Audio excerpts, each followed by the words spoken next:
Tentang seorang gadis 23 tahun yang hidup penuh derita, namun burung putih membawanya menuju keajaiban. Hidup tak pernah memihak Amel. Di usianya yang telah menginjak 23 tahun, ia tetap tinggal di rumah reot berdinding papan yang sebagian sudah berlubang dimakan rayap.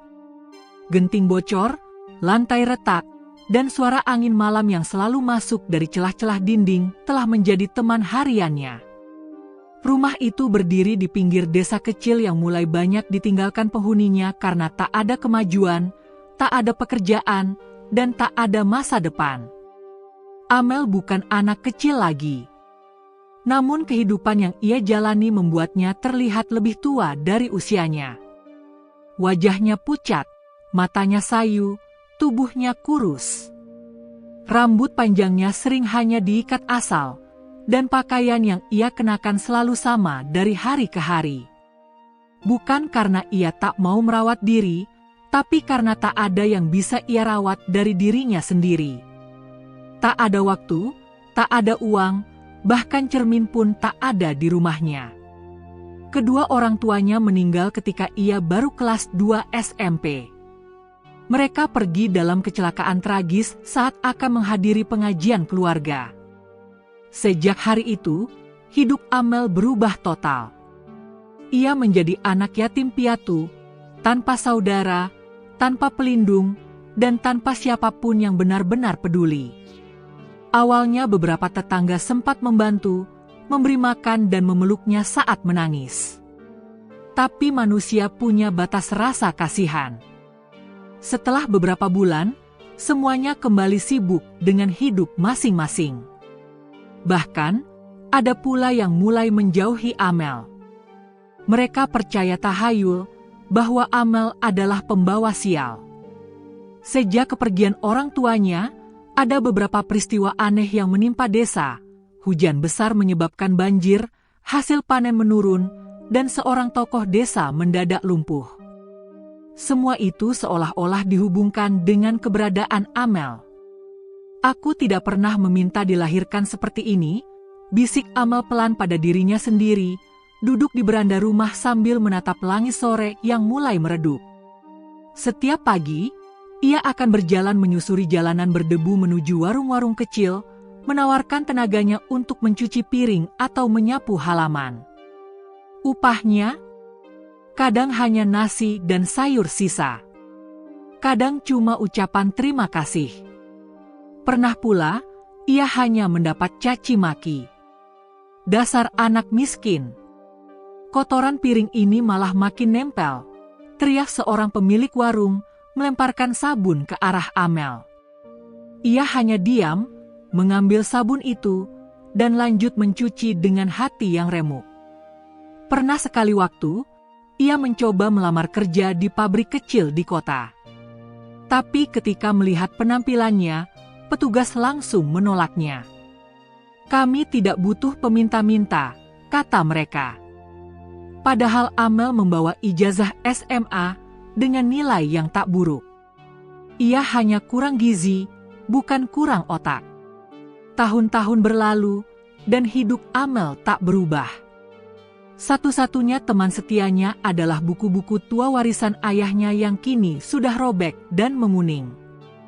Ia suka membaca, meski kadang huruf-huruf itu terlihat buram karena air mata yang mengalir tanpa ia sadari. Tepat di hari ulang tahunnya yang ke-23, Amel bangun pagi dengan perasaan hampa. Tak ada ucapan selamat. Tak ada hadiah. Tak ada yang tahu. Tak ada yang peduli. Ia mengikat rambutnya, mengambil ember, dan berniat mencuci baju di sungai. Namun ketika membuka lemari kecil, ia tak menemukan pakaian bersih. Semuanya kotor, dan ia tak punya sabun. Bahkan untuk makan pun tak ada beras, tak ada garam, tak ada apa-apa. Sore hari, rasa lapar membuatnya limbung. Ia berjalan ke belakang warung Bu Surti, berharap ada sisa nasi atau makanan basi yang bisa ia ambil. Ia tahu ini menjijikkan, tapi perutnya perih, dan tubuhnya gemetar. Saat tangan kurusnya menyentuh nasi basi di pinggir tempat sampah, tiba-tiba suara keras terdengar. "Heh, mau ngapain kamu? Dasar pemalak kampung!" Bu Surti memergokinya. Amal terkejut, menjatuhkan nasi dari tangannya, dan mundur dengan wajah panik. Aku cuma lapar, Bu." Suaranya lirih. "Pergi sana. Jangan bawa sial di warungku. Orang kayak kamu harusnya dibuang dari desa." Amel lari tanpa arah. Air matanya jatuh, tapi ia tahan tangisnya. Ia berjalan sampai ke tepi hutan, tempat ia dulu sering bermain saat kecil bersama ayahnya. Tempat itu kini terasa asing dan menakutkan. Tapi entah mengapa, saat malam mulai turun, Amal justru merasa ingin masuk ke dalamnya. Langkah kakinya pelan. Tanpa senter, tanpa alas kaki, ia menelusuri jalan setapak yang basah karena hujan semalam. Ranting patah, daun gugur, suara burung hantu, semuanya menyambutnya dalam keheningan. Di balik semak belukar, ia mendengar suara aneh, bukan suara binatang biasa. Seperti erangan atau tangisan. Ia mendekat, perlahan, dan saat melewati pohon bambu tua, matanya tertumbuk pada sesuatu yang berkilau putih. Seekor burung besar tergeletak di tanah, sayapnya berdarah, matanya memancarkan cahaya yang tak biasa.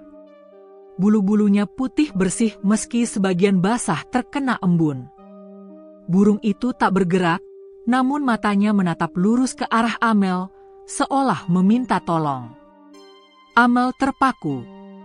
Selama hidupnya, ia tak pernah melihat burung seindah itu. Rasanya, ada sesuatu yang hangat di dadanya. Untuk pertama kali dalam waktu yang lama, ia merasa dibutuhkan. Bukan dihina, bukan ditolak, tapi dibutuhkan. "Tenang, aku nggak akan menyakitimu," bisiknya, meraih tubuh burung itu perlahan. Saat tangannya menyentuh bulu-bulu halus itu, angin tiba-tiba berhenti. Malam menjadi sunyi. Dan dada Amel terasa hangat, seolah sesuatu yang besar akan segera terjadi. Amel memeluk tubuh burung putih itu dengan hati-hati, takut menambah rasa sakit pada sayapnya yang berdarah. Meski tubuh burung itu lebih besar dari burung biasa, nyaris sebesar elang muda, ia tetap membawanya pulang melewati hutan yang gelap dan dingin. Tak ada yang menuntunnya, hanya insting dan cahaya redup dari bulan yang mengintip di balik awan. Anehnya, tak ada suara jangkrik, tak ada suara burung malam. Seolah seluruh hutan menahan napas melihat gadis sebatang kara membawa makhluk dari langit itu. Sesampainya di rumah, Amel langsung mengambil handuk tipis bekas dan air hangat dari termos kecil peninggalan ibunya. Ia membersihkan darah di sayap burung itu dengan lembut. Tak ada jeritan, tak ada perlawanan. Burung itu hanya menatapnya, mata beningnya tampak seperti mata manusia. Dalam tatapan itu, Amel merasa seperti sedang dilihat utuh, seluruh penderitaannya, kesepiannya, dan kehancuran hatinya. Ia merasa telanjang, tanpa topeng. Tapi tidak ada rasa takut. Hanya hangat. Sehangat pelukan yang telah lama ia rindukan. "Entah kau dari mana, tapi terima kasih, karena kau datang," ucapnya pelan, tersenyum untuk pertama kalinya setelah sekian tahun. Amel membuatkan sarang sederhana dari kain sobek dan jerami bekas di pojok ruang tamu. Ia tak punya kandang, tak punya selimut. Tapi malam itu, rumah reot itu terasa lebih hidup, lebih damai, hanya karena ada satu makhluk yang tak menolaknya. Namun perutnya keroncongan. Ia belum makan sejak pagi. Dan sisa tenaga yang ia gunakan untuk membawa burung itu kini habis. Ia mengintip ke dapur, tapi kulkasnya kosong. Tak ada nasi, Tak ada mie instan, bahkan air galon pun hanya tinggal setengah gelas. Harus bagaimana lagi? Dengan kaki lemas, ia kembali ke belakang warung Bu Surti. Ia tahu risiko dihina lagi sangat besar, tapi rasa lapar tak memberi pilihan. Ia mengendap, memilih waktu tengah malam saat warung sudah tutup. Di dekat tempat sampah, ia melihat plastik hitam terbuka dengan sisa nasi kuning basi dan tempe gosong. Tanpa pikir panjang, ia menyendokkan sedikit nasi ke dalam kantong kecil yang ia bawa. Namun tiba-tiba, ketahuan lagi, suara keras membuat Amel tersentak. Ternyata Pak Bayu, penjaga malam kampung, sedang melintas. Amel panik, berdiri tergesa, dan kantong nasinya jatuh. "Kau ngapain, Amel? Masih saja maling makanan?" Tidak tahu malu, bentak Pak Bayu, menunjuknya dengan senter. "Aku cuma lapar, Pak," jawab Amel gemetar. Pak Bayu mendengus jijik. "Sudah besar, tidak bisa kerja yang benar? Hidup menyusahkan orang. Ayahmu pasti malu di alam sana." Ucapan itu seperti pisau. Ayah, satu-satunya sosok yang dulu melindungi Amel, kini dijadikan bahan hinaan. Amel tak menjawab. Ia hanya membungkuk, memungut kantong nasi yang kotor, lalu berlari pulang dengan air mata bercucuran. Ia tak kuat lagi menahan beban yang dunia letakkan di pundaknya. Di rumah, ia duduk di lantai, menghadap burung yang kini tidur tenang. Ia membuka nasi basi itu dan menyuap perlahan. Bau asam dan rasa pahit menusuk hidungnya, tapi ia menelannya. Ia tak makan untuk hidup mewah. Ia makan hanya untuk bisa bertahan 1 hari lagi. Lalu, sesuatu terjadi. Saat ia menelan suapan ketiga, burung itu tiba-tiba membuka mata. Tapi bukan itu yang mengejutkan. Udara di sekeliling Amel tiba-tiba menjadi hangat, padahal biasanya sangat dingin di malam hari. Cahaya dari lampu kecil yang sebelumnya redup, kini seolah bersinar lebih terang. Dan aroma wangi seperti bunga melati memenuhi ruangan, mengalahkan bau nasi basi. Amel memandang burung itu. Ia menatap balik, dan tersenyum. Bukan senyum seperti manusia, tentu saja. Tapi dari cara matanya menyorot dan paruhnya sedikit terbuka, ada sesuatu yang tak biasa. Seolah ia berkata, "Bertahanlah, ini baru awal." Amel tertidur malam itu di lantai, di samping burung itu. Tapi tidurnya kali ini berbeda. Ia tidak mimpi buruk. Tidak mimpi dikejar atau dimarahi.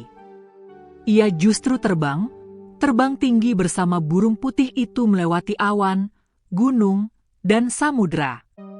Di dalam mimpi, ia tiba di sebuah istana putih penuh cahaya.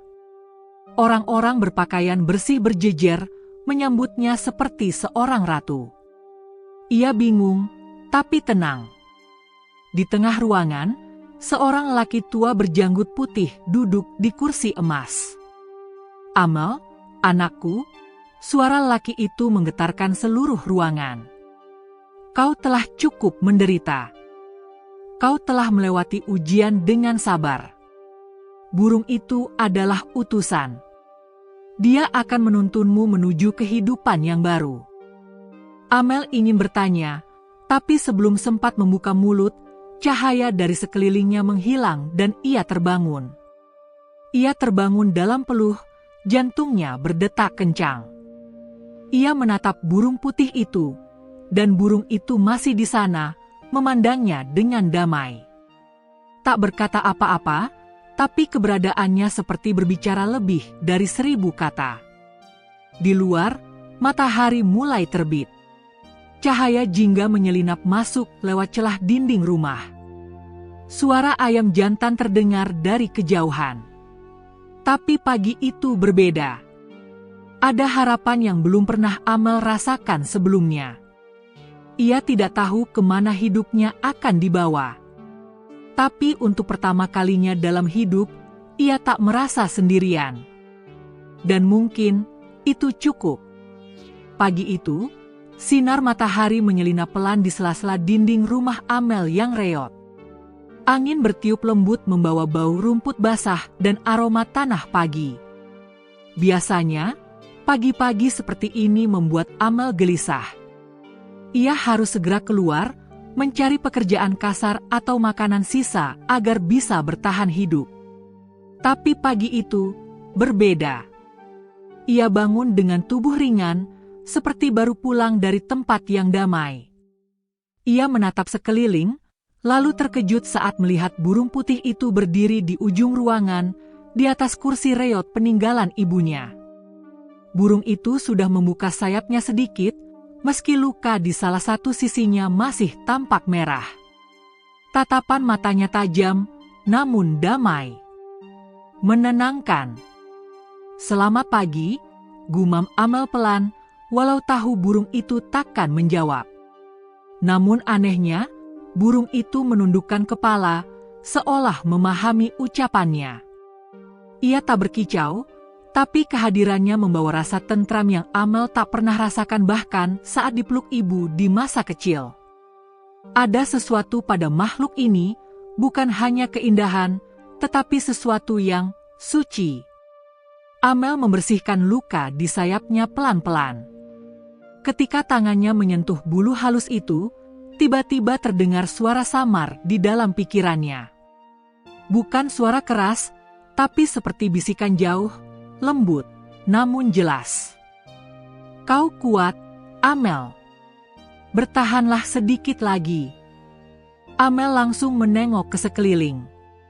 Tak ada siapa-siapa. Jantungnya berdegup kencang.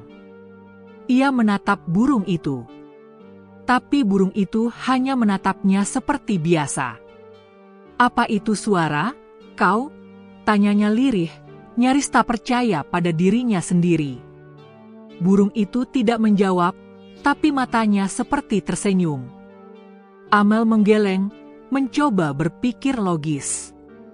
Mungkin aku mulai gila. Meski begitu, ia tak bisa mengusir rasa aneh itu. Rasa seolah hidupnya sedang berada di batas antara kenyataan dan dunia lain yang belum pernah ia jamah. Hari itu, Amel tetap keluar rumah. Ia mencoba mencari kerja, sekadar menyapu halaman atau mencuci piring. Tapi anehnya, setiap orang yang ia datangi menunjukkan sikap yang berbeda dari biasanya. Ibu warung yang kemarin mengusirnya, pagi itu malah menyapa duluan. Amel, kamu mau bantu-bantu di sini? Aku butuh orang buat bersihin dapur, katanya sambil tersenyum. Amel terdiam. Tak biasa. Tapi ia mengangguk pelan. 1 jam bekerja, ia diberi makan dan uang Rp10.000. Jumlah kecil, tapi selama ini, bahkan sekadar sepiring nasi pun kadang tak ia dapat. Ia mengucapkan terima kasih berkali-kali, lalu berjalan pulang dengan hati masih bingung. Di jalan, seorang petani tua memanggilnya. Mel, kamu bisa bantu angkut karung padi sore ini? Bayarannya Rp20.000 dan makan siang. Sekali lagi, Amel tak percaya. Dunia seolah berbalik arah. Ia bukan hanya tidak dihina, tapi dicari dan dihargai. Semua itu terjadi sejak burung putih itu datang. Sore harinya, setelah pekerjaan selesai dan perutnya kenyang, Amel pulang dengan langkah ringan. Saat membuka pintu rumah, ia melihat burung putih itu masih di sana. Tapi kali ini, ada yang berbeda. Cahaya matahari senja menyinari tubuh burung itu hingga bulu-bulunya terlihat seperti kristal. Lalu, ketika Amel mendekat, ia merasa seolah waktu melambat. Suara angin berhenti. Detak jantungnya menjadi satu-satunya yang terdengar. Dan tiba-tiba, Burung itu membuka paruhnya, namun bukan suara burung yang keluar. Tapi suara lelaki tua, tenang dan dalam, memenuhi pikirannya, bukan terdengar di telinga, tapi langsung di dalam kepalanya. "Jangan takut, Amel. Aku datang bukan untuk menyakitimu, tapi untuk membawamu kembali pada takdirmu yang sempat dirampas." Amel membeku. Ia jatuh terduduk, menatap burung itu dengan wajah pucat. Napasnya berat. Tapi suara itu begitu damai, membuatnya tidak bisa marah, tidak bisa takut. Hanya terharu. "Takdirku," gumamnya. "Kau anak dari dua manusia berhati mulia. Tapi banyak rahasia yang disembunyikan darimu. Malam ini, tidurlah, dan lihatlah siapa dirimu yang sesungguhnya." Burung itu kembali diam. Ia menutup sayap dan menunduk. Amel masih tertegun, tapi tubuhnya mendadak lemas. Ia hanya sempat merebahkan diri di lantai, lalu matanya tertutup oleh kantuk yang tak tertahankan. Dalam tidurnya, Amel bermimpi. Tapi bukan mimpi biasa. Ia berdiri di tengah padang rumput luas, di bawah langit biru yang penuh burung putih beterbangan. Angin sepoi membawa aroma bunga. Lalu, muncul cahaya dari ujung padang. Seorang lelaki tua berjubah putih berjalan pelan ke arahnya. Wajahnya teduh, berjanggut panjang, dan matanya bening seperti air suci. "Amel, anakku." Suara itu lembut, namun menggema di seluruh padang. "Semesta mendengar tangismu selama ini. Kau telah melewati cobaan yang berat. Tapi cobaan itu bukan tanpa tujuan. Kau dipersiapkan untuk menjadi cahaya bagi mereka yang dalam kegelapan." Amel ingin menangis, tapi air mata tak keluar. Ia hanya menatap lelaki itu yang kini berjalan mendekat. "Ada kekuatan besar dalam dirimu. Tapi kau takkan bisa melihatnya jika terus tenggelam dalam luka. Percayalah, burung itu bukan sekadar makhluk biasa. Ia adalah penjaga takdirmu." Lalu lelaki itu menyentuh dada Amel. Seketika cahaya besar meledak dari dalam tubuhnya, dan Amel terbang tinggi, terlalu tinggi hingga semuanya menjadi putih. Amel terbangun dengan tubuh berkeringat dan napas memburu. Ia memandang burung putih itu yang masih ada di tempat semula. Tapi kali ini, seekor kupu-kupu putih beterbangan di dekatnya, lalu hinggap di jari Amel sebelum terbang keluar jendela. Pagi pun datang. Dan di hati Amel, sesuatu mulai tumbuh, keyakinan bahwa dunia memang penuh luka, tapi ia tak lagi sendiri. Malam turun seperti biasa, membawa udara dingin yang menyelinap lewat celah-celah dinding rumah Amel yang lapuk. Di luar, angin mendesir pelan, menerpa dedaunan dan menggesek atap seng tua yang berderit. Tapi bagi Amel, malam itu berbeda. Ia tahu, hatinya tahu, sesuatu akan datang. Sesuatu yang besar. Burung putih yang ia rawat, yang kini lebih sering ia panggil dengan nama Putih, tengah beristirahat di atas kursi kayu tua. Luka di sayapnya mulai mengering. Setiap malam, ia diam dalam ketenangan, seperti penjaga yang sabar menunggu waktunya tiba. Amel menatapnya dari sudut ruangan, sambil berbaring di atas tikar usang. "Putih, siapa kau sebenarnya?" bisiknya lirih. "Kenapa aku merasa hidupku mulai berubah sejak kau datang?" Tak ada jawaban, hanya suara lembut dari dedaunan di luar dan ketukan rintik hujan yang mulai turun perlahan. Tak lama kemudian, mata Amel mulai terasa berat. Ia berusaha melawan kantuk, tapi tubuhnya tak sanggup.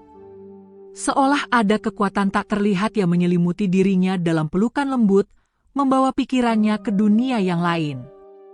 Dan disitulah semuanya dimulai. Ia berdiri di dalam istana bercahaya, jauh lebih indah dari apapun yang pernah ia lihat. Pilar-pilar tinggi berwarna emas, lantai berkilau seperti kaca, dan langit-langit terbuka memperlihatkan galaksi yang berputar perlahan di atas kepala.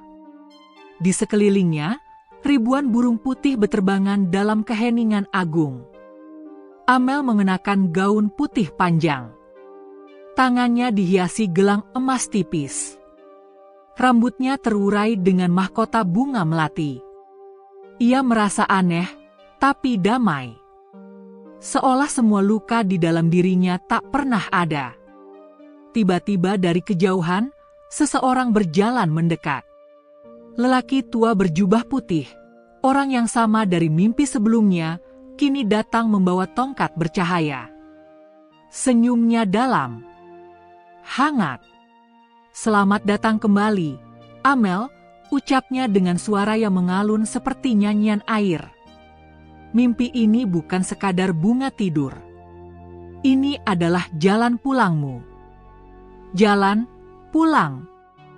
Amel bertanya bingung. "Takdirmu telah tertulis sebelum kau lahir. Namun ia dikaburkan oleh tangan-tangan jahat yang tamak. Malam ini, aku akan membukakan tabir masa lalu dan masa depanmu." Tiba-tiba, seluruh istana menghilang. Amel berdiri di tengah jalan desa yang ia kenal. Tapi suasana berbeda, lebih cerah, lebih hidup. Ia melihat seorang pria dan wanita muda sedang tertawa di halaman rumah tua, ayah dan ibunya. Mereka terlihat bahagia, hidup dalam kecukupan. Amel ingin berlari dan memeluk mereka, tapi kakinya tak bisa bergerak. Ia hanya bisa menyaksikan.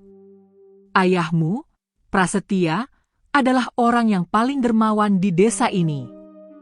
Ia membangun mushola, memberi beasiswa untuk anak-anak, bahkan meminjamkan tanahnya untuk warga bertani secara gratis." Lalu pemandangan berubah. Ayahnya terlihat sedang bersitegang dengan seorang lelaki muda yang ternyata adalah paman kandung Amel, adik ayahnya sendiri.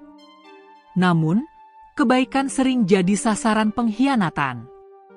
Pamanmu, yang bernama Raji, menaruh iri. Ia menyusun rencana licik. Dengan memasukkan dokumen dan bekerja sama dengan kepala desa saat itu, ia mencuri seluruh harta orang tuamu. Dalam mimpi itu, Amel menyaksikan surat-surat tanah yang dicuri, uang yang disimpan diam-diam, dan rumor-rumor jahat yang sengaja disebar untuk menjatuhkan nama baik ayahnya. Tak berhenti di situ. Ia bahkan menyabotase mobil ayahmu sebelum perjalanan malam itu. Kecelakaan yang disebut takdir, sesungguhnya adalah kejahatan. Amel menutup mulutnya, menahan jeritan yang tak bisa keluar. Air matanya mengalir dalam mimpi, membasahi pipinya yang nyata. Ia merasa jiwanya tercerabut. Kematian orang tuanya bukan musibah biasa, tapi pembunuhan perlahan. Setelah itu, orang-orang mulai menjauh darimu. Sebagian karena takut, sebagian karena dibeli oleh pamanmu. Dan sisanya hanya ikut-ikutan membenci tanpa tahu kebenaran. Semua potongan hidup yang selama ini membingungkan Amel kini menyatu. Ia mengerti mengapa hidupnya penuh luka, mengapa ia selalu sendiri, dan mengapa sejak kecil ia merasa seperti orang asing di kampungnya sendiri. Kebenaran ini tak bisa dilihat dengan mata biasa. Kau dipilih untuk melihatnya melalui putih, penjaga cahaya yang datang hanya untuk jiwa-jiwa yang tak menyerah dalam derita. Lalu bayangan pudar, dan Amel dibawa ke masa depan. Ia melihat dirinya duduk di sebuah rumah megah, tapi bukan kemewahan yang menjadi pusat pandangan. Ia sedang mengajar anak-anak kecil, membagi makanan kepada orang tua jompo, dan membangun sekolah kecil gratis di desanya. Di sisi rumah itu, berdiri tugu kecil bergambar burung putih, dengan tulisan, "Karena keajaiban adalah milik mereka yang tak menyerah." Ini adalah masa depanmu, bila kau memilih untuk terus berjalan. Tapi semua itu takkan mudah. Kau harus membuka kotak yang tersembunyi di rumahmu. Di sanalah kunci warisanmu berada. Kotak warisan? Sebelum sempat bertanya lebih jauh, cahaya besar kembali menyelimuti tubuh Amel. Ia terangkat ke langit, melayang dengan ribuan burung putih yang mengelilinginya. Suara lembut terakhir terdengar. Bangunlah, Amel. Takdirmu sedang menunggu. Amel terbangun dengan napas terengah dan air mata membasahi pipinya. Tubuhnya berkeringat, tapi tak ada rasa takut. Ia duduk pelan, menatap Putih yang kini menatap balik, seolah mengerti semuanya. Semua itu nyata, ya, bisiknya dengan suara parau. Burung itu mengepakkan sayapnya sekali, pelan tapi mantap. Dan untuk pertama kalinya, ia mengeluarkan suara.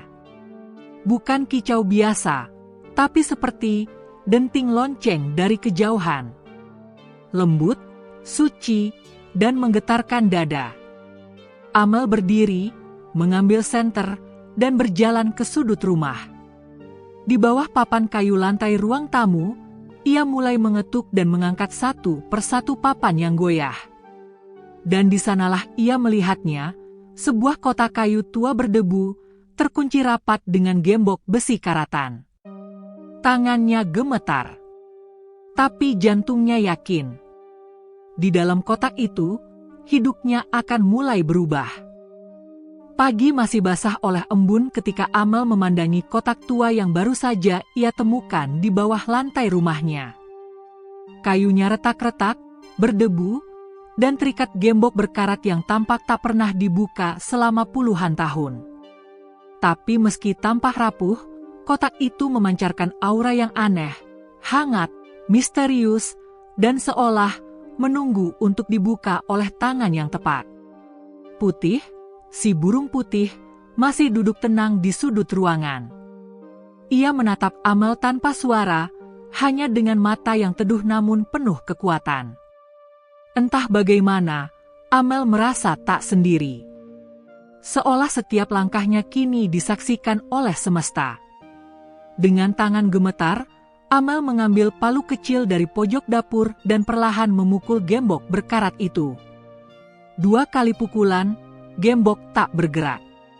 Tapi di pukulan ketiga, sesuatu yang aneh terjadi. Gembok retak sendiri, tanpa tenaga besar. Ia jatuh dari kotak dengan denting logam yang tajam.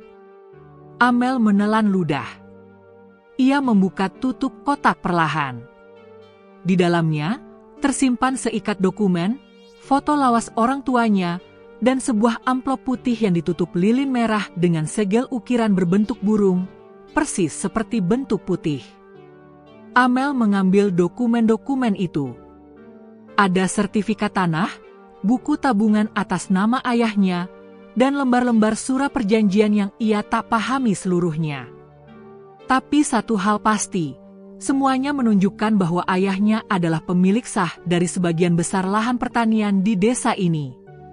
Lahan-lahan yang kini justru dikuasai orang-orang lain, termasuk paman kandungnya sendiri. Tangannya gemetar. Air mata menetes satu persatu ke atas surat-surat itu. Betapa selama ini ia hidup menderita, ditertawakan, diusir, dan dianggap tak berguna, padahal ia adalah ahli waris dari tanah dan nama baik yang dirampas.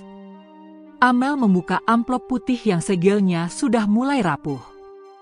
Di dalamnya, ada surat tulisan tangan ayahnya. Untuk anakku Amel, jika kau menemukan surat ini, berarti waktunya telah tiba. Jangan pernah menyerah, nak. Dunia mungkin akan memusuhimu, tapi Tuhan tidak. Di dalam kotak ini kau akan menemukan semua bukti bahwa keluarga kita dijatuhkan oleh pengkhianatan. Tapi ingat, jangan balas dengan kebencian. Gunakan kebenaran sebagai kekuatanmu. Sebarkan cahaya, bukan dendam.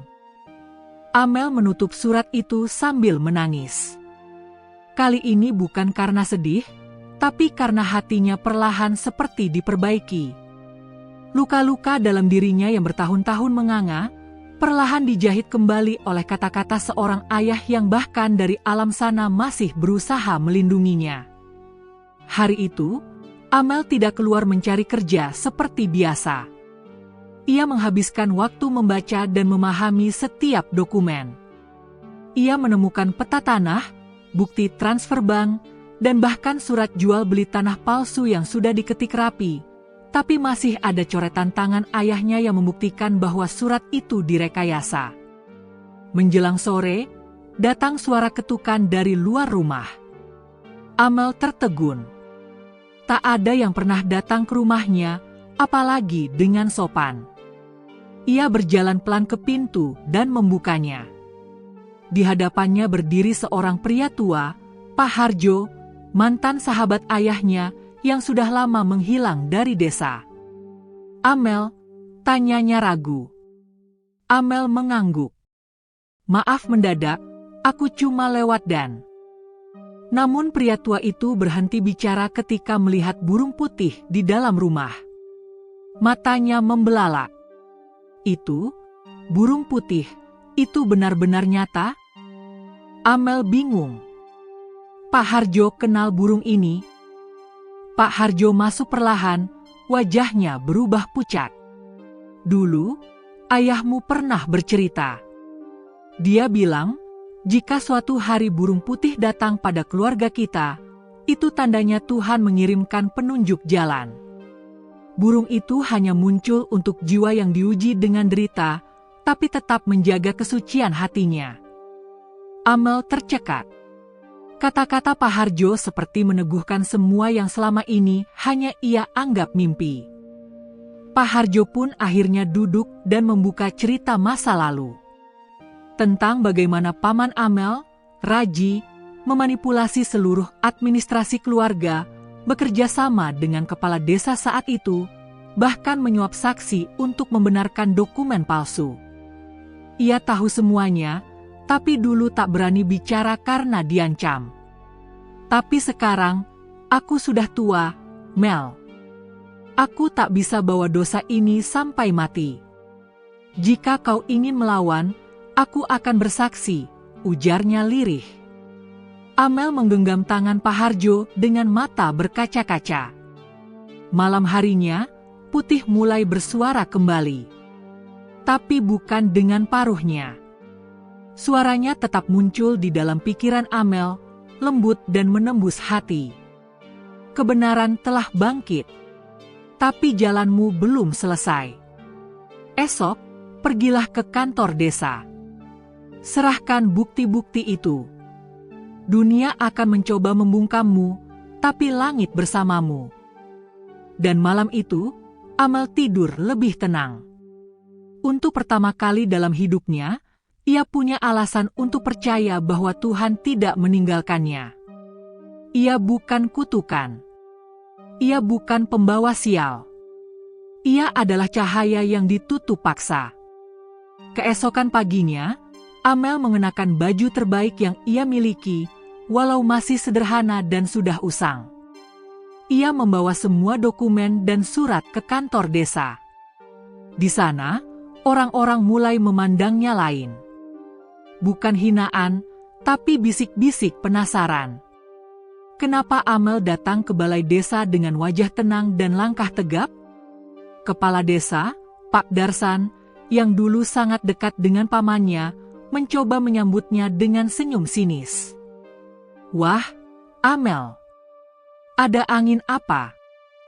Amel menatap matanya dalam-dalam, lalu meletakkan semua dokumen di atas meja. "Aku datang bukan untuk minta belas kasihan. Aku datang untuk mengambil kembali yang menjadi hak keluargaku." Semua yang hadir terdiam. Pak Darsan mulai berkeringat.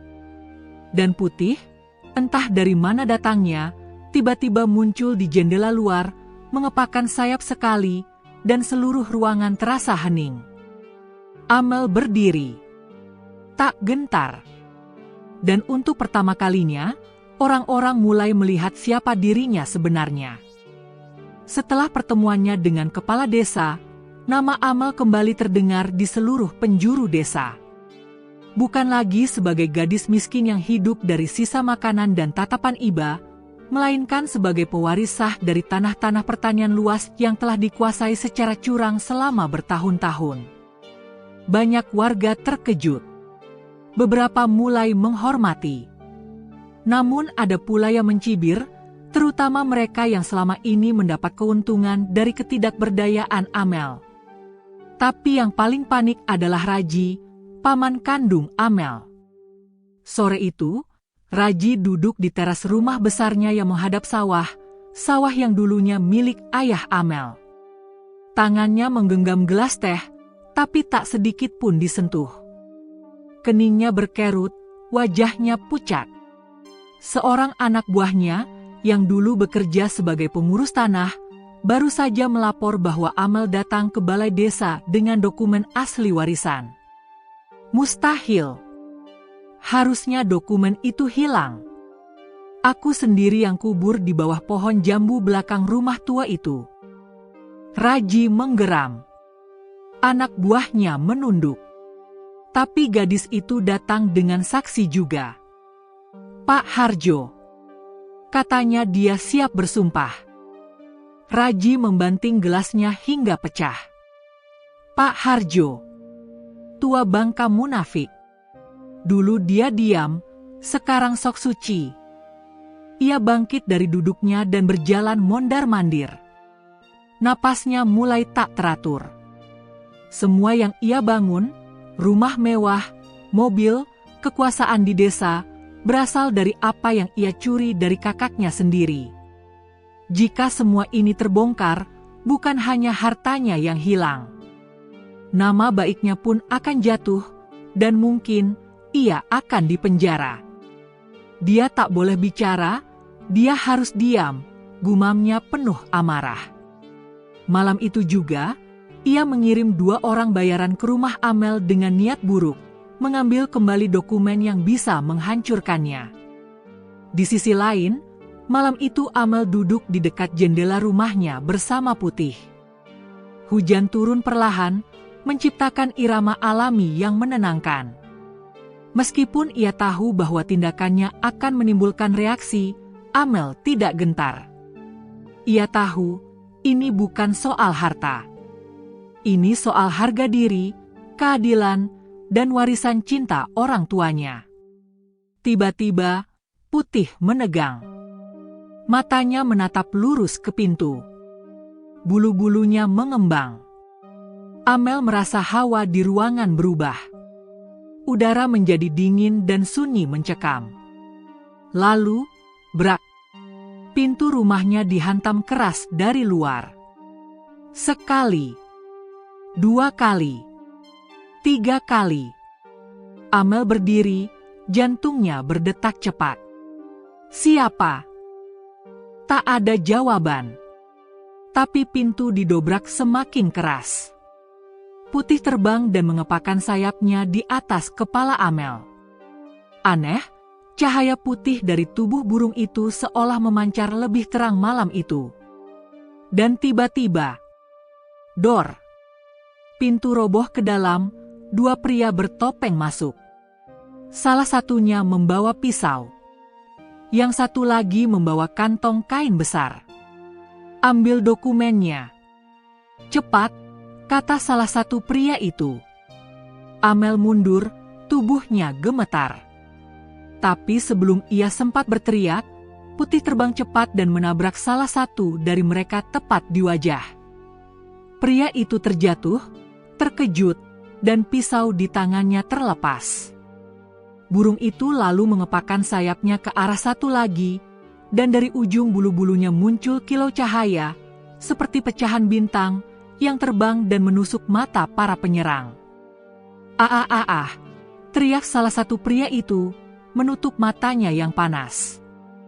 Keduanya panik, meraba-raba lantai dan akhirnya lari keluar rumah tanpa membawa apapun. Amel jatuh terduduk di lantai, tubuhnya lemas.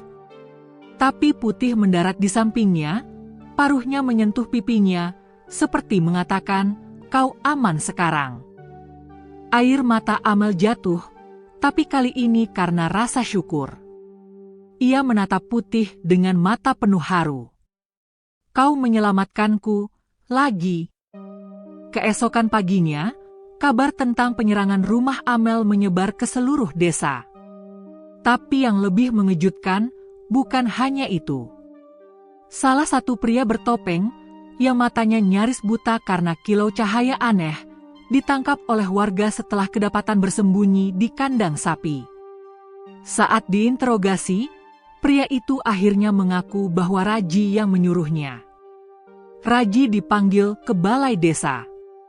Ia datang dengan wajah dingin dan pura-pura tak tahu apa-apa.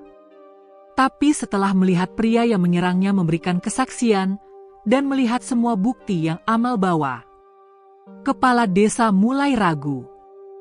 "Pak Raji, semua bukti mengarah pada Anda. Sertifikat tanah ini asli, dan kini kita tahu dokumen yang selama ini digunakan ternyata palsu." Raji tak bisa lagi menyangkal. Ia mencoba membentak, memaki, bahkan mengancam, tapi semua sia-sia. Warga yang dulu membelanya, kini mulai membisu.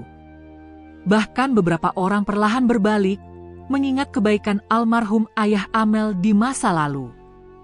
Sore itu, kepala desa menandatangani penghentian sementara hak kepemilikan atas tanah-tanah yang selama ini dikuasai Raji, dan akan dilakukan investigasi resmi. Sementara itu, Amel mendapatkan surat perlindungan dan dokumen sah sebagai ahli waris. Saat matahari mulai tenggelam di ufuk barat, Amel kembali ke rumah dengan langkah ringan. Ia tahu perjuangannya belum selesai. Tapi ia telah menang di langkah pertama. Ia telah berdiri, melawan ketidakadilan yang selama ini menindihnya. Putih menyambutnya di pintu, mengepakkan sayapnya ringan. Amel menatapnya dengan senyum. "Aku tahu kau bukan burung biasa," bisiknya. "Tapi siapapun dirimu, aku berterima kasih. Karena sejak kau datang, hidupku berubah." Putih hanya menundukkan kepala, lalu terbang tinggi ke langit senja, memutar di atas rumah Amel sebelum kembali mendarat di atap, seperti penjaga yang tak pernah lelah. Dan malam itu, langit terasa lebih damai. Bintang-bintang bersinar lebih terang. Karena keadilan mulai menemukan jalannya. Sudah 3 hari sejak kasus penyerangan itu. Desa mulai berubah. Nama Amel kini tak lagi disebut dalam bisik penuh hina, melainkan dalam nada kagum dan penasaran. Orang-orang mulai melihat siapa dirinya sebenarnya, bukan sebagai gadis yatim miskin yang dianggap sial, tapi sebagai anak dari Prasetya, orang paling mulia yang pernah mereka kenal, yang dulu namanya dicemarkan dengan keji. Namun meski keadaan membaik, Amel tahu bahwa perjuangannya belum usai.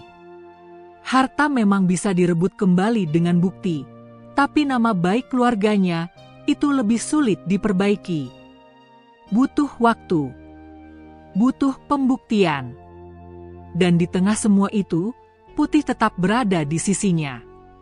Diam, waspada, dan setia seperti malaikat penjaga.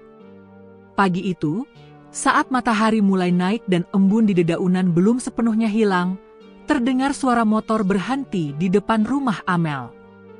Ia mengintip dari jendela, sedikit gugup. Jarang ada orang luar datang ke tempatnya. Seorang pria turun dari motor, mengenakan jas sederhana dan kemeja biru langit. Wajahnya bersih, rambutnya rapi. Ia membawa tas kulit coklat. Ia tampak muda, tapi pembawaannya tenang dan berwibawa. "Ok, tok, tok." Amel membuka pintu perlahan. "Selamat pagi. Ini rumah almarhum Bapak Prasetya?" tanya pria itu sopan. Amel mengangguk. "Benar. Saya Amel, anaknya." Pria itu langsung tersenyum lebar. "Akhirnya, saya menemukanmu." Amel terkejut. "Maaf, Bapak siapa?" Pria itu meletakkan tasnya dan memperkenalkan diri. "Nama saya Aditya Mahendra.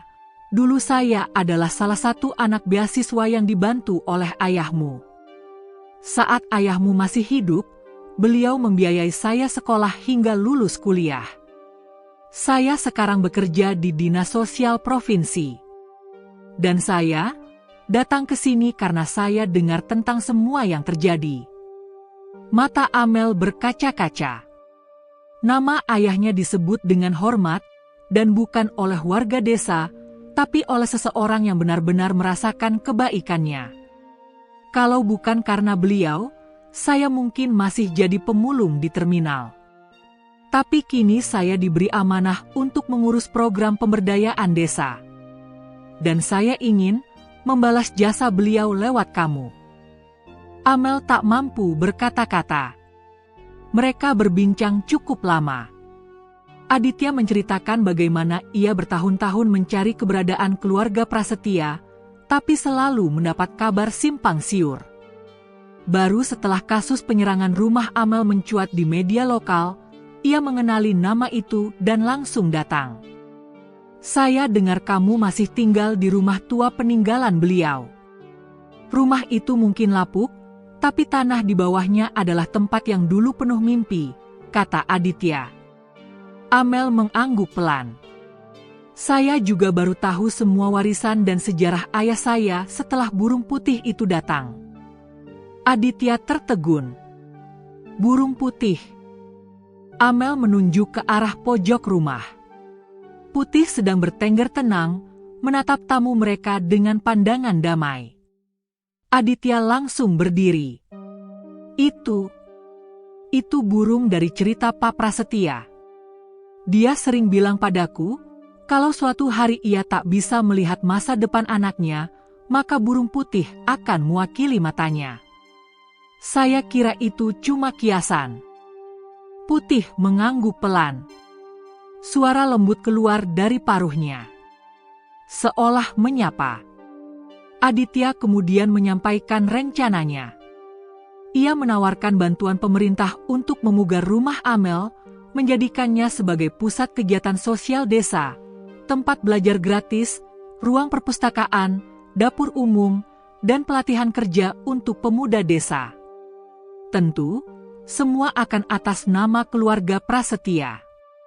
Termasuk kamu sebagai pengelolanya. Amel menunduk, menahan air mata. Bukan karena sedih, tapi karena tak percaya hidupnya yang penuh luka mulai berubah menjadi lahan harapan, bukan hanya untuk dirinya, tapi untuk banyak orang. Beberapa hari setelah kunjungan itu, truk-truk mulai berdatangan. Tukang-tukang bekerja membongkar dan membangun kembali rumah tua Amel. Tapi kali ini, bukan dengan kemewahan berlebihan, melainkan dengan desain sederhana yang hangat dan terbuka. Warga desa yang dulu diam, kini mulai membantu.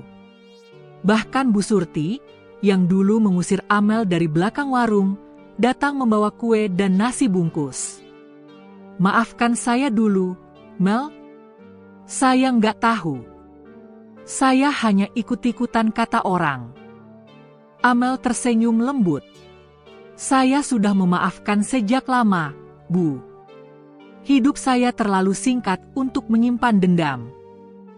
Perkataannya menyentuh banyak hati. Perlahan, warga desa mulai datang satu persatu. Ada yang menawarkan bahan bangunan. Ada yang mengirimkan kek. Ada pula yang membantu bersih-bersih. Dan malam itu, Putih kembali bersuara di kepala Amel. "Kau telah memilih jalan terang.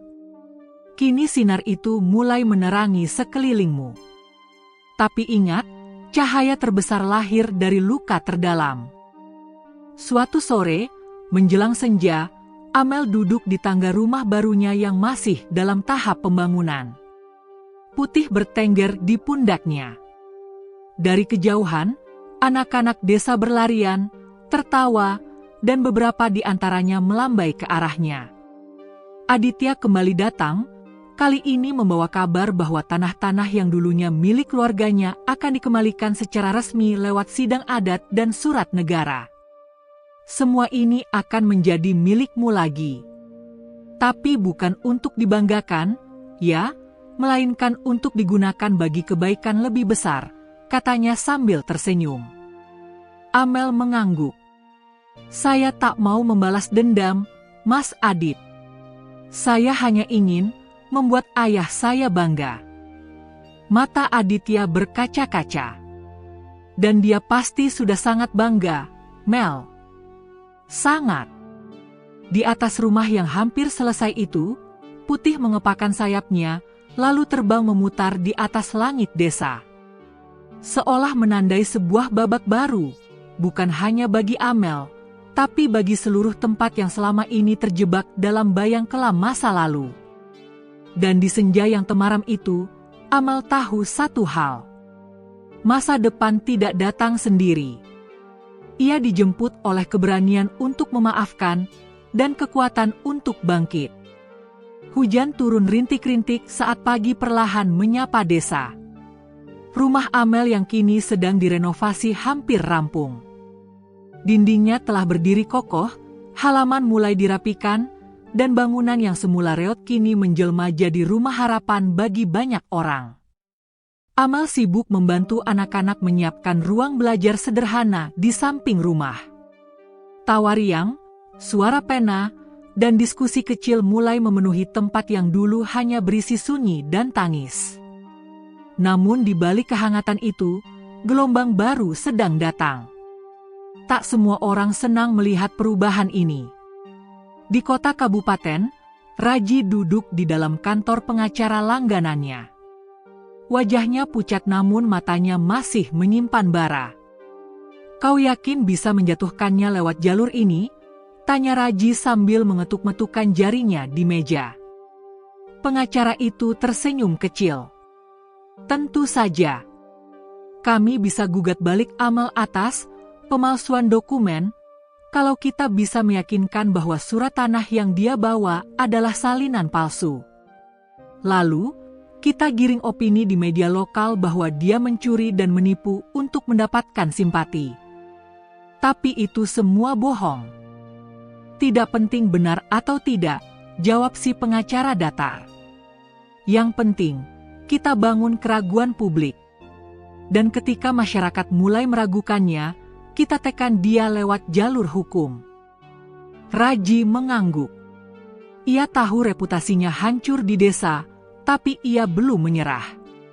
Ia tak bisa membiarkan seorang gadis miskin menginjak-injak namanya. Apalagi jika kekuasaan dan uang ikut lepas dari tangannya. Lakukan. Hancurkan dia dengan cara apapun. Keesokan harinya, berita fitnah mulai bermunculan di media lokal online. Oknum gadis desa gunakan dokumen tak jelas klaim tanah warisan. Program sosial diduga gunakan dana fiktif. Siapa di balik layar? Nama Amel disebut-sebut dalam berbagai narasi miring. Beberapa wartawan datang ke desa, memotret rumahnya, bahkan mewawancarai warga dengan pertanyaan provokatif. Beberapa warga mulai ragu. Apa benar Amel nyogok kepala desa? Katanya tanah itu dulu dijual sah. Aku dengar dia dibantu orang kaya, jadi bisa buat-buat surat. Suasana mulai berubah. Amel yang sebelumnya dipuji, kini kembali jadi sasaran keraguan. Amel membaca berita itu dengan tangan gemetar. Ia duduk di ruang tamu rumah barunya yang masih setengah jadi. Putih bertengger di atas rak buku, matanya menatap tajam ke arah pintu seolah tahu sesuatu akan datang. Kenapa mereka buat cerita seperti ini? Aku tidak pernah bohong. Suara Amel parau, hampir pecah.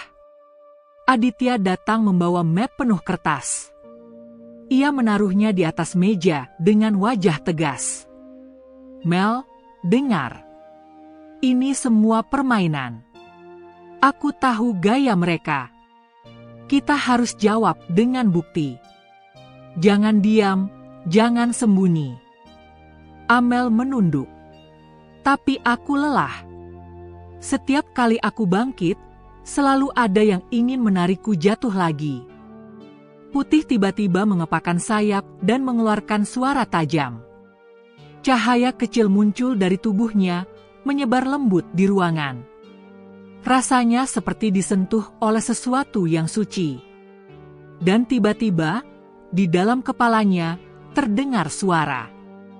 Cahaya yang bersinar akan selalu diburu bayangan. Tapi bayangan tidak pernah bisa menyentuh matahari. Amel mengangkat wajahnya. Air matanya mengalir, tapi kini disertai nyala di matanya. Baik. Kalau mereka ingin perang, aku akan lawan. Tapi bukan dengan kebencian, melainkan kebenaran. Selama 3 hari, Amel dan Aditya bekerja siang malam menyiapkan dokumen pembanding. Mereka menghubungi notaris lama, pejabat lama yang dulu masih jujur, dan mencari salinan arsip resmi yang tersimpan di lembaga pertanahan kota. Semua proses melelahkan, tapi satu demi satu bukti sah mulai terkumpul. Di saat yang sama, Aditya juga menghubungi beberapa wartawan independen yang dikenal jujur untuk menyampaikan klarifikasi dan kisah asli perjuangan Amel. Dan Putih? Ia tak tinggal diam. Di malam hari, saat Amel tidur, Putih terbang ke atap-atap rumah warga. Anehnya, setiap pagi setelah burung itu muncul di rumah seseorang, pemilik rumah tersebut mendadak berubah sikap, mendadak tergerak untuk mendukung Amel. Orang-orang mulai sadar bahwa mereka telah tertipu oleh narasi yang diputar-balikan. Bahkan kepala desa yang sempat goyah, kini kembali berpihak kepada Amel. Mel, aku akan bantu. Kau anak prasetia, dan aku tahu siapa dia, ucap kepala desa dengan mantap. Hari sidang adat pun tiba. Balai desa dipenuhi warga. Wartawan lokal, kepala dusun, dan beberapa pejabat hadir menyaksikan sidang terbuka yang akan menentukan apakah Amel adalah pemilik sah tanah warisan itu atau tidak. Raji datang dengan penuh percaya diri. Ia membawa pengacara dan segepok bukti rekayasa. Amel datang dengan pakaian sederhana, ditemani Aditya dan beberapa warga yang menjadi saksi. Ia tak bicara banyak. Tapi ketika gilirannya tiba, ia berdiri dan membacakan sepucuk surat dari ayahnya. Jika kebenaran tidak lagi dihargai, maka dunia ini hanya akan dikuasai oleh ketakutan. Tapi aku percaya, anakku Amel akan berdiri sebagai cahaya kecil yang tak bisa dipadamkan oleh angin fitnah. Ruangan sunyi, lalu bergemuruh oleh tepuk tangan. Putih muncul di jendela balai desa, mengepakkan sayapnya 1 kali. Dan seolah menjadi penanda, keputusan diumumkan. Kami menyatakan bahwa Amel adalah ahli waris sah berdasarkan dokumen resmi dan kesaksian kuat. Klaim atas nama Raji dinyatakan gugur karena tidak memiliki dasar hukum. Raji bangkit dari kursi dengan wajah murka. Ia ingin protes, tapi semua orang menatapnya dengan dingin. Tak ada lagi yang percaya padanya. Ia kini menjadi bayangan dari masa lalu yang akan segera dilupakan. Setelah sidang, Amel duduk sendiri di halaman balai desa. Senja mulai turun. Langit berwarna oranye keemasan. Putih terbang melingkar di atasnya, lalu turun dan hinggap di lututnya. Amel tersenyum. Aku tidak menang karena kuat. Aku hanya tidak menyerah. Putih mendekat, menempelkan kepalanya ke dada Amel. Dan di detik itu, Amel tahu. Cahaya dalam dirinya tak lagi sekadar nyala kecil, tapi sudah menjelma mentari yang siap menyinari lebih luas. Sudah seminggu sejak keputusan sidang adat memulihkan nama baik keluarga prasetia. Rumah Amel yang baru pun hampir selesai dibangun sepenuhnya. Bangunan itu tidak mewah, tapi hangat dan kokoh, memancarkan harapan dari setiap sudutnya. Di depan rumah, sebuah papan kayu dipasang, pusat pendidikan dan harapan prasetia. Warga desa datang silih berganti, membantu, belajar, dan sekadar duduk mendengarkan cerita dari Amel. Ia bukan sekadar gadis desa lagi. Ia menjadi simbol keberanian, ketekunan, dan cahaya kecil yang menang atas kelam. Namun hari itu, sebuah kabar datang dari kota besar. Dan kabar itu datang dalam bentuk undangan resmi dari pemerintah pusat. Amel menerima surat itu dari tangan Aditya. Ia membacanya dengan perlahan. Surat tersebut menyatakan bahwa karena kontribusinya yang luar biasa dalam membangkitkan kembali kehidupan sosial di desa, Amel diundang untuk menjadi Duta Pemberdayaan Perempuan dan Desa Tertinggal, sebuah program nasional di bawah kementerian. Gelar itu bukan hanya simbolis. Amel akan mendapat pelatihan, fasilitas, dan bahkan kesempatan tinggal di Jakarta untuk membentuk jaringan perubahan di banyak tempat. Hidupnya akan naik level. Kesempatan langka itu ditandatangani langsung oleh Menteri Sosial. Aditya menatapnya hati-hati. Kalau kamu terima, hidupmu bisa berubah, Mel. Kamu akan dikenal secara nasional. Bisa bantu desa-desa lain. Bisa menyebar terang yang lebih luas. Amel menggenggam surat itu. Matanya tak berkedip. Tapi di dalam dadanya, sebuah pertanyaan mulai tumbuh. Jika aku pergi, siapa yang akan menjaga desa ini? Siapa yang akan merawat pusat pendidikan itu? Dan, apakah Putih akan ikut, atau dia akan tetap di sini? Malam itu, Amel duduk di beranda rumah. Langit bertabur bintang. Udara sejuk dan tenang. Tapi pikirannya berkecamuk. Putih terbang pelan dari atap dan hinggap di pangkuannya. Ia diam, tidak bersuara, tapi menatap wajah Amel lama sekali. Seolah tahu apa yang sedang ada dalam pikirannya. Amel mengelus kepala burung itu.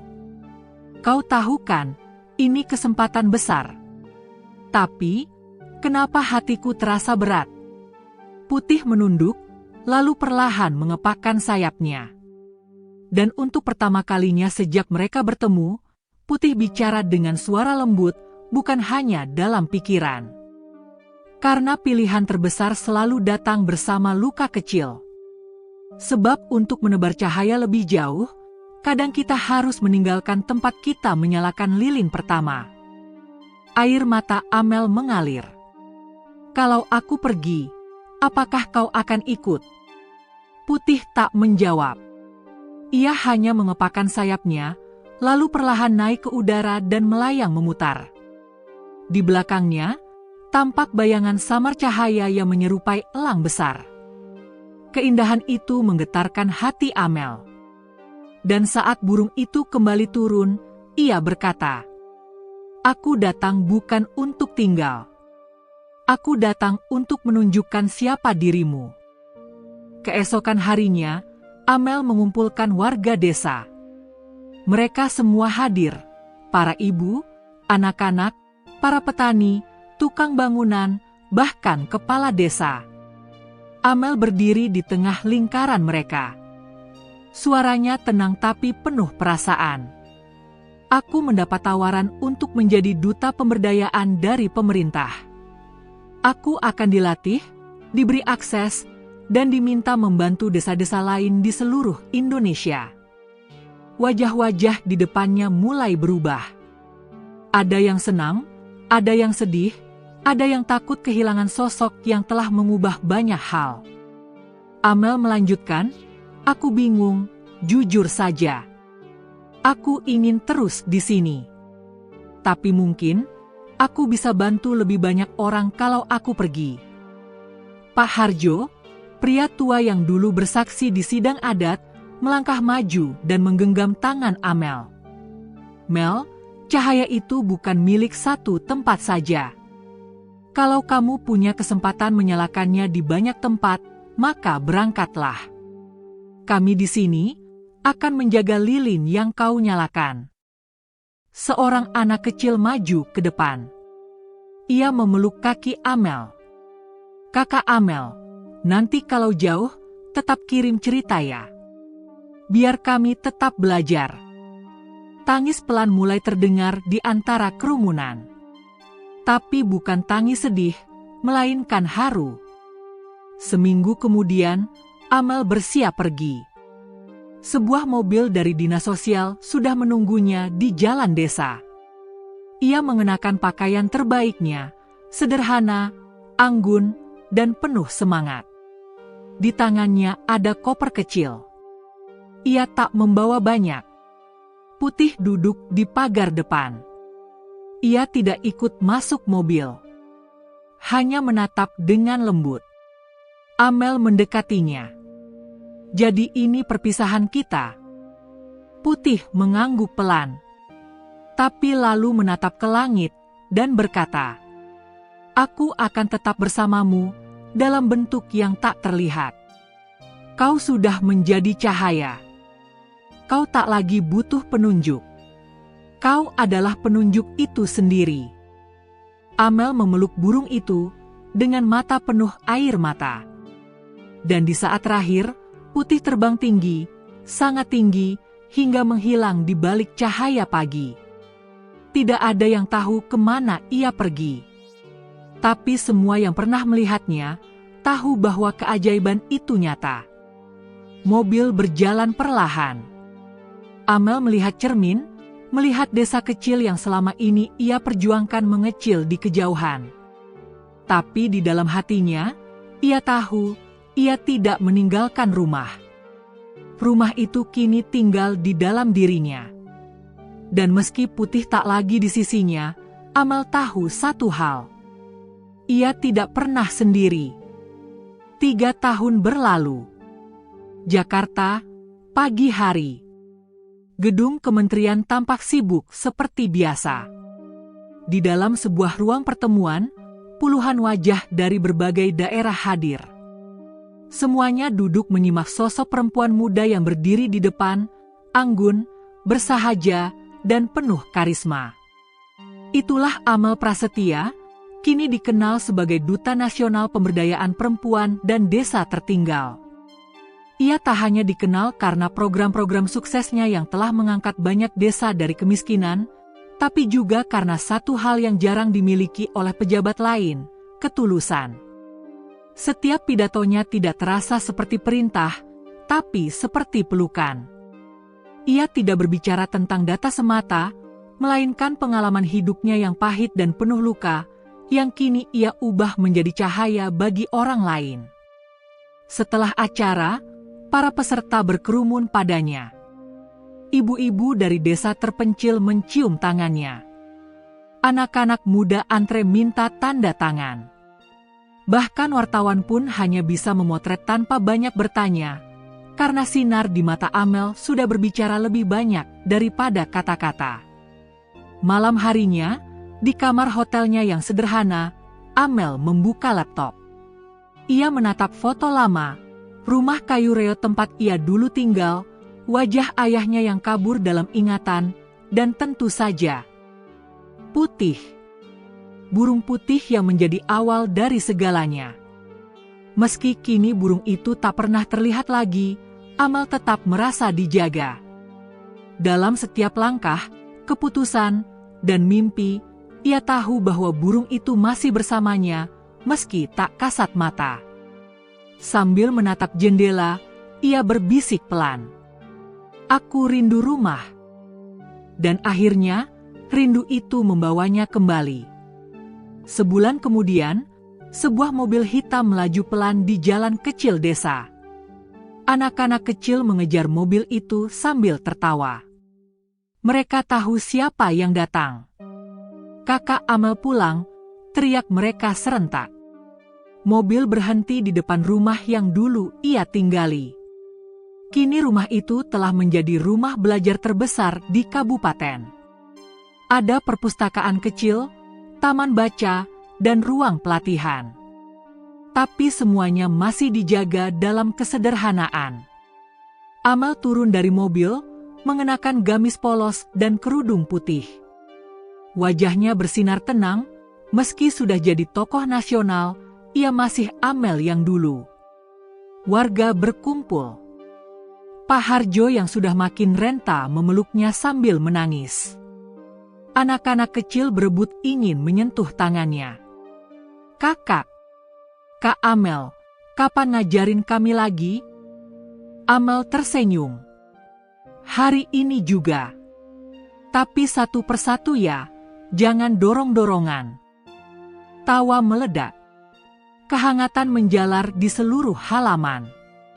Malam itu, sebuah acara kecil digelar di balai desa. Kepala desa menyambut Amel di atas panggung sederhana. Semua warga berkumpul, termasuk orang-orang yang dulu pernah memfitnah atau menjauhinya. Tapi Amel tidak menyimpan dendam. Saat diberi kesempatan bicara, ia hanya berkata, "3 tahun lalu, aku berangkat dari desa ini hanya dengan satu hal, luka. Tapi dari luka itulah aku belajar bahwa orang yang paling kuat bukan yang tak pernah jatuh, tapi yang selalu memilih untuk bangkit. Dan aku bangkit karena desa ini. Karena kalian." Warga berdiri, memberikan tepuk tangan panjang. Tangis haru terdengar di mana-mana. Setelah acara usai, Amel berjalan sendirian ke bukit kecil di belakang desa. Bukit itu adalah tempat ia sering duduk saat masih kecil, tempat ia menangis, dan juga tempat ia pertama kali melihat Putih. Ia duduk di sana lama, menatap langit penuh bintang. Lalu, seketika, angin bertiup lembut. Rumput-rumput bergoyang pelan. Udara menjadi sejuk. Dan dari langit malam, muncul cahaya samar, melingkar seperti lingkaran pelangi di tengah gelap. Dan di dalam cahaya itu, seekor burung putih turun perlahan, persis seperti dulu. Amel berdiri. Matanya membesar. Mulutnya gemetar. Putih? Burung itu tidak bicara. Ia hanya mengepakkan sayapnya lembut, lalu terbang mengitari Amel 1 kali. Tiba-tiba, kilatan kilau lembut menyelimuti tubuh Amel. Ia merasakan hangat menjalar dari ujung kaki hingga ke ubun-ubunnya. Tak ada rasa sakit, tak ada rasa takut. Dan di dalam kepalanya, suara itu kembali terdengar. "Kau telah menyelesaikan tugasmu. Kau telah menyalakan cahaya yang akan tetap hidup meski aku pergi. Kini, saatnya kau percaya pada dirimu sendiri. Karena kau bukan lagi gadis penuh luka. Kau adalah perempuan yang menyembuhkan dunia." Air mata Amel tumpah.